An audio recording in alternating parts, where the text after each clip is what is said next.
बुलंदशहर श्री विकास चौहान जी, जिलाध्यक्ष गौतम बुद्ध नगर श्री गजेंद्र मावी जी, मनोज गुप्ता जी, मान्य विधायकगण लक्ष्मी राज सिंह जी, धीरेन्द्र सिंह जी, श्रीमती मीनाक्षी सिंह जी, श्री तेजपाल नागर जी, श्री नरेंद्र भाटी जी, श्री चंद शर्मा जी, जिला पंचायत अध्यक्ष श्री अमित चौधरी जी, डॉक्टर अंतुल तेवतिया जी, जनार्दन भाटी जी, पंकज प्रधान जी, पूर्व मंत्री श्री मदन चौहान जी, श्री आरपी सिंह जी और भारतीय जनता पार्टी और सहयोगी दलों के हमारे सभी पदाधिकारीगण, भारी संख्या में सिकंदराबाद में उपस्थित गौतम बुद्ध लोकसभा सीट के सभी मेरे मतदाता बहनों और भाइयों, कल आपने रामनवमी के आयोजन को पूरी भव्यता के साथ संपन्न किया है और आज मुझे गौतम बुद्ध नगर लोकसभा सीट के सिकंदराबाद में आप सबसे संवाद बनाने का अवसर प्राप्त हो रहा है। इस अवसर पर मैं आप सबका हृदय से अभिनंदन करता हूं, स्वागत करता हूं। बहनों और भाइयों, पूरे देश के अंदर लोकसभा का चुनाव चल रहा है। पहले चरण में पूरे देश के अंदर अलग अलग राज्यों में कल मतदान होगा और दूसरे चरण में गौतम बुद्ध नगर कि इस लोकसभा की प्रतिष्ठित सीट पर भी मतदान करने का अवसर आप सबको प्राप्त होगा। बहनों और भाइयों, आप आज एक नए भारत में हैं। जो लोग 2014 के चुनाव के साक्षी हैं, वे लोग इस बात को जानते होंगे 2014 में कैसा भारत हमें प्राप्त हुआ था। उनका यह दायित्व बनता है कि वे अपनी वर्तमान पीढ़ी को बताएं भी, जो नवोदित मतदाता हैं उनको भी बताएं कि 2014 में एक ऐसा भारत था जिसमें परस्पर अविश्वास था, लोगों के मन में आक्रोश था, लोग इस बात के लिए आशंकित थे कि क्या होगा हमारे भारत का। दुनिया में सम्मान घट चुका था, सीमाएं सुरक्षित नहीं थी, देश के अंदर कहीं आतंकवाद, कहीं नक्सलवाद, कहीं अलगाववाद सिर चढ़ करके बोल रहा था, विकास के कार्य ठप पड़ चुके थे, देश की सभी संस्थाओं में भ्रष्टाचार चरम पर पहुंच चुका था, युवा निराश था, किसान आत्महत्या कर रहा था, महिलाएं असुरक्षित थी और गरीब कल्याणकारी योजनाओं पे डकैती पड़ रही थी। बहनों और भाइयों, हमने बदलते हुए भारत को देखा है। 10 वर्ष में दुनिया में सम्मान बढ़ा है, सीमाएं सुरक्षित हुई हैं, नक्सलवाद और आतंकवाद की समस्या का समाधान हुआ है। हमारे भारतीय जनता पार्टी और भारतीय जनसंघ के समय से हमारे पदाधिकारी नारा लगाते थे कि जिस जहां हुए बलिदान मुखर्जी वह कश्मीर हमारा है। लेकिन बहनों और भाइयों, डॉक्टर श्यामा प्रसाद मुखर्जी जी का बलिदान कश्मीर में 2 विधान, 2 निशान और 2 प्रधान की व्यवस्था को समाप्त करने के लिए हुआ था। और कांग्रेस ने समस्या दी थी, जिसने आतंकवाद फैलाया न जम्मू कश्मीर में, न केवल बल्कि पूरे देश को आतंकवाद की चपेट में ला दिया। रोज विस्फोट होते थे, निर्दोष लोग मरते थे, व्यापारी तबाह होता था, परिवार के परिवार तबाह हो जाते थे, और एक कांग्रेस के लोग तमाशबीन बने रहते थे। एक भी बार ये लोग आतंकवाद के खिलाफ बोलने को तैयार नहीं थे। और बहनों और भाइयों, आज आप देख रहे होंगे कश्मीर में धारा 370 समाप्त हो गई। महिलाओं की गरिमा की रक्षा करने के लिए 3 तलाक की कुप्रथा समाप्त हो गई। बहनों और भाइयों, इंफ्रास्ट्रक्चर कैसे होना चाहिए, ये सिकंदराबाद सबसे नजदीक है जेवर के, और जेवर में बन रहा अंतर्राष्ट्रीय एयरपोर्ट आपके सामने एक उदाहरण है। बहनों और भाइयों, एशिया का सबसे बड़ा एयरपोर्ट आपके पास बन रहा है। इसका सर्वाधिक लाभ तो सिकंदराबाद और जेवर को ही होने जा रहा है। यही लोग सबसे ज्यादा लाभ भी लेंगे। हां, अर्थव्यवस्था प्रदेश और देश की इसके माध्यम से सुदृढ़ होने वाली है। 12 लेन और 6 लेन के 8 लेन के हाईवे बने, रैपिड रेल की सुविधा हम देने जा रहे हैं, मेट्रो आ रही है। बहनों और भाइयों, रेल की कनेक्टिविटी, डेडिकेटेड फ्रेट कॉरिडोर का जंक्शन दादरी में हमारे विधायक बैठे हैं, इन्हीं की विधानसभा क्षेत्र में डॉक्टर महेश शर्मा जी के इसी क्षेत्र में इसका भी लॉजिस्टिक का सबसे बड़ा केंद्र, देश का सबसे बड़ा केंद्र बनने जा रहा है, जहां लाखों नौकरियां निकलने वाली हैं। बहनों और भाइयों, ये पहले दुनिया के अंदर इस प्रकार के इंफ्रास्ट्रक्चर के लिए जाना जाता था, लेकिन आज सौभाग्य से ऐसा इंफ्रास्ट्रक्चर आपके पास मौजूद है, या बनने जा रहा है, या बन रहा है। और गरीब कल्याणकारी योजनाओं की तो कोई सानी ही नहीं। 80 करोड़ गरीब देश के अंदर पिछले 4 साल से मुफ्त में राशन की सुविधा का लाभ प्राप्त कर रहे हैं। 60 करोड़ गरीबों को 5 लाख रुपए की आयुष्मान भारत की सुविधा प्राप्त हो रही है। वे कहीं भी जाकर के उपचार करा सकते हैं। और हमारे यहां तो उत्तर प्रदेश में तो हमने व्यवस्था दी कि आयुष्मान कार्ड किसी के पास नहीं है, बीमार हो गया है, हमारा कोई विधायक, हमारा कोई सांसद या पीड़ित व्यक्ति स्वयं भी मुझे एक पत्र लिख देता है, तो प्रधानमंत्री जी ने जनधन अकाउंट खोले, मैं सीधे जनधन अकाउंट से पैसा भेज देता हूं। क्योंकि मुझे मालूम है कोई बीमार होगा तो उस परिवार की क्या स्थिति होती होगी, और इसलिए बीमारी के कारण उस परिवार पे कोई आर्थिक बोझ न पड़ने पाए, इसकी जिम्मेदारी सरकार अपने ऊपर लेती है। उपचार का खर्चा स्वयं वहन करने के लिए तैयार रहती है।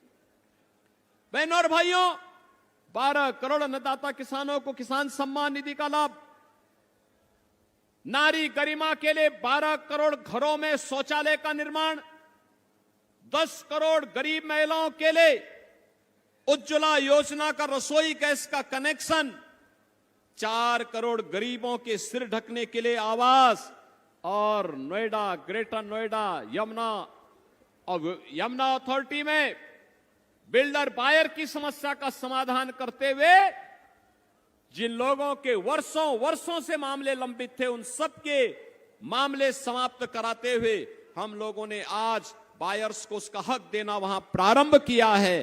बहनों और भाइयों, ये पहली बार हुआ है। 2.5 करोड़ गरीबों के घर में बिजली पहुंच गई, ये पहली बार हुआ है। ये योजनाएं पहले भी चल सकती थी, लेकिन पहले देश के हित के बारे में सोचने वाले लोग नहीं थे, पहले तो अपने परिवार के बारे में सोचने वाले लोग थे। इसीलिए तो कह रहा हूं मैं, चुनाव नेशन फर्स्ट बनाम फैमिली फर्स्ट के बीच में होने जा रहा है।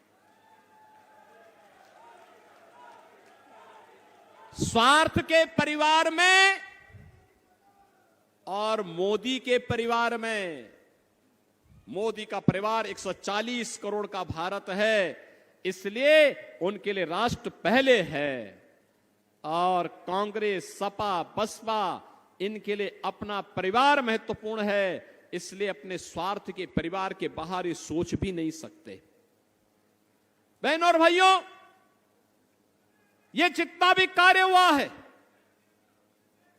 चाहे वह सुरक्षा का बेहतर माहौल हो, निवेश का बेहतर माहौल हो, और कल आपने अयोध्या में देखा होगा 500 वर्षों के बाद रामलला को भी अपने जन्मोत्सव के आयोजन को अपनी जन्मभूमि पर मनाने का अवसर प्राप्त हो गया। और सूर्यवंशी राम को भगवान सूर्य की किरणों ने तिलक करते हुए, अभिषेक करते हुए भी आपने देखा होगा। संपूर्ण सनातन भारत आलोकित हो रहा था, उस आभा से आलोकित हो रहा था। बहनों और भाइयों, ये जो सम्मान और गौरव है, ये सुरक्षा है, ये जो समृद्धि है, ये जो गरीब कल्याणकारी योजनाओं का लाभ मिल रहा है, और जो ये सम्मान भारत को मिल रहा है, इसका श्रेय केवल और केवल और केवल किसी एक व्यक्ति को और किसी एक महामना को जाना चाहिए। वह नाम है श्री नरेंद्र मोदी का।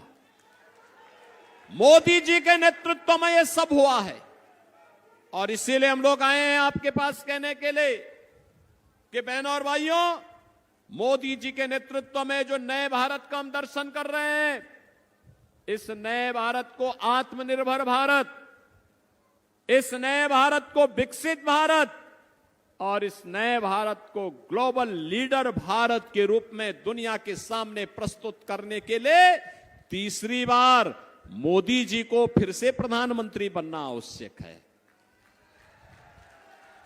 और बहनों और भाइयों, तीसरी बार मोदी जी को प्रधानमंत्री बनने से के लिए आवश्यक है डॉक्टर महेश शर्मा जी तीसरी बार यहां से सांसद बनकर के चुन करके जाएं। बहनों और भाइयों, जैसे एक सकारात्मक सोच के साथ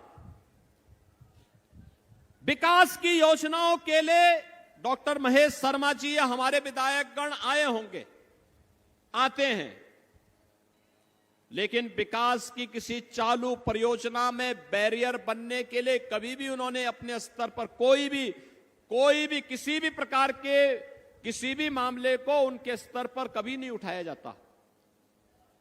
उनके द्वारा हमेशा कहा जाता कि नहीं, विकास के जो कार्य हो रहे हैं उनमें किसी भी प्रकार की बाधा नहीं आनी चाहिए। एक अच्छे और सच्चे जनप्रतिनिधि का जो दायित्व होता है वही उन लोगों ने अब तक किया है। और यही कारण है कि आज ये क्षेत्र देश क्या दुनिया, देश का, प्रदेश ही नहीं, देश का सबसे विकसित क्षेत्रों में से एक बनने जा रहा है। बहनों और भाइयों, यहां की प्रति व्यक्ति आय, देश के प्रति व्यक्ति आय से सबसे अधिक में से एक प्रत्येक जनपद की जो होती है उनमें से एक होने जा रही है। और इसीलिए हम लोग आए हैं कहने के लिए, क्या जब हम विकसित भारत की बात करते हैं तो मानक गौतम बुद्ध नगर बनेगा, स्टैंडर्ड गौतम बुद्ध नगर तय करेगा। अब पहले जो अन्य जनपदों से होती थी पहचान, उसको आप पीछे छोड़ते जा रहे हैं, पीछे छोड़ते जा रहे हैं। डबल इंजन सरकार के साथ साथ सांसद विधायक आपका है, इसका लाभ आपको प्राप्त होना ही होना है। और बहनों और भाइयों, इसका लाभ यहां पर आप सबको प्राप्त हो रहा है, और इसीलिए हम लोग आए हैं। मैं पूछना चाहता हूं, क्या ये अयोध्या में जो आपने देखा है सूर्यवंशी राम को भगवान सूर्य भवन भास्कर के किरण से उनका तिलक होते हुए देखा होगा आपने, तो यह कार्य क्या कांग्रेस और सपा बसपा के लोग करते क्या? ये काम ये कर पाते क्या? अयोध्या में राम मंदिर का निर्माण क्या ये लोग कर पाते क्या? कश्मीर में धारा 370 ये लोग हटा पाते क्या? और बहनों और भाइयों, 3 तलाक की कुप्रथा को ये लोग रोक पाते? ये लोग तो कर्फ्यू वाले लोग हैं। इन लोगों ने कर्फ्यू लगा दिया, महीनों महीनों दंगा होता था, बेटी और व्यापारी असुरक्षित थी। आज हमारे प्रदेश में कर्फ्यू नहीं है। आज तो शानदार तरीके से कावड़ यात्रा निकलती है। कावड़ यात्रा, अंतर स्पष्ट है, फर्क साफ है। वे दंगा कराते थे, हमने कहा भी नहीं, सामान्य प्रदेशवासियों के लिए अयोध्या में रामलला होंगे और माफिया और अपराधी के लिए राम नाम सत्य है कि यात्रा के रास्ते भी खुले होंगे। बहनों और भाइयों, वे दंगा करा करके प्रदेश को अस्त व्यस्त करते थे। हम लोगों ने कहा नहीं भाई, दंगा पॉलिसी नहीं चलेगी, विकास की पॉलिसी चलेगी, विकास की। और आज इसी विकास के लिए हम लोग आपके पास आए हैं। नौजवान की आजीविका के लिए, आम नागरिक की आस्था के लिए, व्यापारी और बेटी की सुरक्षा के लिए भारतीय जनता पार्टी आवश्यक है। और भारतीय जनता पार्टी सरकार के लिए मोदी जी तीसरी बार प्रधानमंत्री बने और गौतम बुद्ध नगर सीट पर तीसरी बार डॉक्टर महेश शर्मा जी सांसद बनकर के चुन करके जाएं, इसी के लिए अपील करने के लिए मैं आपके पास आया हूं। बहनों और भाइयों, बड़े उद्देश्य के लिए हमें स्थानीय उन विवादों को समाधान करना होगा। चुनाव में लोग आएंगे, तमाम प्रकार के लोग आएंगे। कोई जाति का सहारा लेगा, कोई क्षेत्र का सहारा लेगा, कोई तमाम अन्य सहारा लेगा। उस समय सबसे कहना कि भाई देखो, चुनाव के बाद आ जाना। आज तो हमारे पास एक ही कार्य है और वह है एक राष्ट्रवादी और विकास परक सोच वाली हमें सरकार चाहिए। और सरकार केवल मोदी जी दे सकते हैं। वह केवल कमल के फूल से ही संभव हो पाएगा। हमें कमल के फूल के बारे में सोचना है और कमल के फूल के लिए ही आप सबसे अपील करने के लिए आज मैं यहां पर सिकंदराबाद में मैं आया हूं। बहनों और भाइयों, चुनाव के दौरान यह भी संभव नहीं हो सकता, बहुत बार होता है। हर व्यक्ति की अपेक्षा भी होती है कि प्रत्याशी हमारे द्वार में आ जाए, संभव नहीं होता।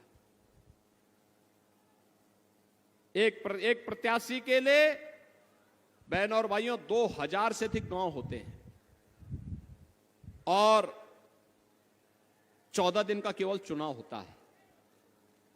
14 दिन में इसी में संगठन की बैठक भी, इसी में व्यवस्था की तैयारी भी, इसी में बैग भी तैयार करने होते हैं, इसी में और भी तमाम कार्यक्रम होते हैं, सभाएं भी हो गई और तब भी घर घर प्रत्याशी जाए, यह संभव नहीं होता। 5 साल दौड़ाइए, 5 साल बुलाइए। चुनाव के दौरान बहनों और भाइयों, आप सबको ही डॉक्टर महेश शर्मा बनना पड़ेगा, सबको। इसीलिए मैं अपील करने के लिए आपके पास आया हूं। और बहनों और भाइयों, इसीलिए घर घर जाकर के 26 अप्रैल तक चुनाव में कुछ गर्मी बढ़ेगी और इसलिए बहनों और भाइयों, मैं आपसे अपील करने के लिए आया हूं। मतदान, पहले मतदान होना है। कल पहले चरण का होगा, दूसरे चरण में आपको मतदान करना है। और मतदान के लिए सर्दी, गर्मी, धूप, किसी की भी परवाह के बगैर, लू की परवाह के बगैर हमारा प्रयास होना चाहिए। पहले 3 घंटे में ही 50% से अधिक मतदान हम अपने स्तर पर करवाने की तैयारी कर लें। सहमत हैं? सहमत हैं? मोदी जी को फिर से प्रधानमंत्री देखना चाहते हैं, देश को सुरक्षित रखना चाहते हैं, भारत की आस्था का सम्मान करना चाहते हैं, युवाओं की आजीविका को सुदृढ़ करना चाहते हैं, विकसित भारत बनाना चाहते हैं। डॉक्टर महेश शर्मा जी को इसके लिए चुनाव जिता के भेजना पड़ेगा। सहमत हैं? सभी लोग सहमत हैं? तो कमल चुनाव चिन्ह पर घर घर जाने का दायित्व तो मैं आपको सौंपता हूं। आप सब सहमत हो तो मेरे साथ बोलेंगे, भारत माता की, भारत माता की, भारत माता की। तो सीएम योगी आदित्यनाथ को आप सुन रहे थे। गौतम बुद्ध नगर में चुनावी जन समर्थन जुटाने पहुंचे हुए हैं और लगातार एक के बाद एक जिलों का दौरा कर रहे हैं, चुनावी जनसभा कर रहे हैं। बड़ी संख्या में लोग इस जनसभा में पहुंचे हुए थे और डॉक्टर महेश शर्मा के पक्ष में जन समर्थन जुटाते हुए